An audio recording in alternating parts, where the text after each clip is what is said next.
यह आकाशवाणी गोरखपुर है। अब आप शिवानी अरोजा से क्षेत्रीय समाचार सुनिए। मुख्यमंत्री योगी आदित्यनाथ ने कहा है कि जब नेतृत्व अच्छा होता है तो सबका सम्मान बढ़ता है। 10 वर्षों में प्रधानमंत्री नरेंद्र मोदी के नेतृत्व में यही हुआ है। भारत दुनिया के अंदर एक नई ताकत बनकर उभरा है। देश का सम्मान बढ़ने से सभी नागरिकों को गौरव की अनुभूति हो रही है। देश में हाईवे, रेलवे, एयर कनेक्टिविटी का विस्तार हो रहा है। एम्स बन रहे हैं, उद्योग लग रहे हैं, बड़े पैमाने पर रोजगार का सृजन हो रहा है। बिना भेदभाव गरीब कल्याण योजनाओं का लाभ सभी पात्रों को मिल रहा है। मुख्यमंत्री आज गोरखपुर के राप्ती नगर और नंदानगर में विकसित भारत संकल्प यात्रा के तहत आयोजित कार्यक्रमों को संबोधित कर रहे थे। इस दौरान उन्होंने विभिन्न योजनाओं के लाभार्थियों से संवाद भी किया।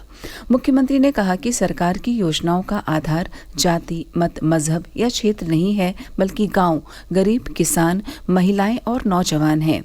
आज जितनी योजनाएं चल रही हैं, उसकी पहले कोई कल्पना भी नहीं कर सकता था। देश में 4 करोड़ और उत्तर प्रदेश में 55 लाख लोगों को मुफ्त मकान की सुविधा मिली है। राज्य में 15 करोड़ लोगों को 3.5 साल से मुफ्त राशन मिल रहा है और यह अगले 5 साल तक मिलता रहेगा। बड़ी संख्या में लोगों को आयुष्मान योजना से मुफ्त इलाज की सुविधा मिल रही है। उन्होंने कहा कि जो पहले कभी नहीं हुआ था वह अब हो रहा है।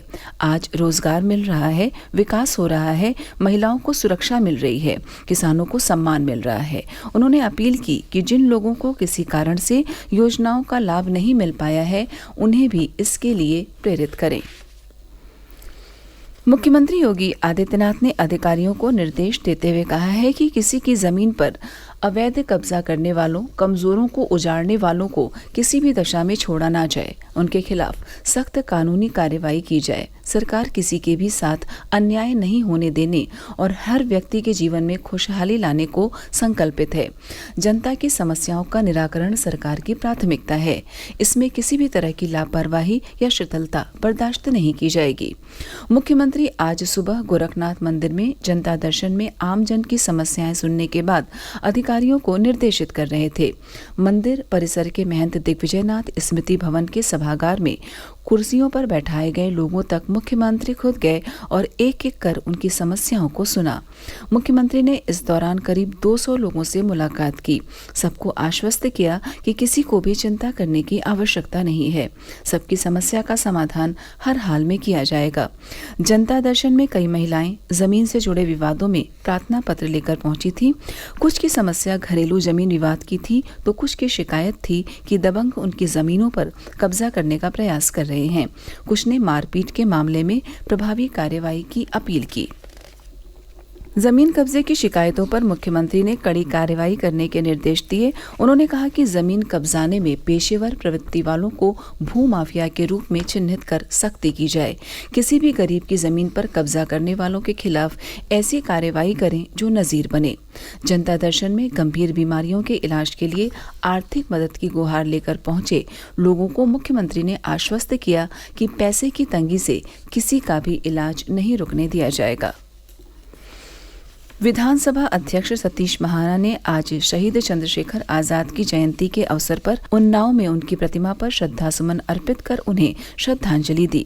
उन्होंने कहा कि शहीद चंद्रशेखर आजाद ने कसम खाई थी कि वह अंग्रेजों की गोली से नहीं मरेंगे। उन्होंने ऐसा करके भी दिखाया।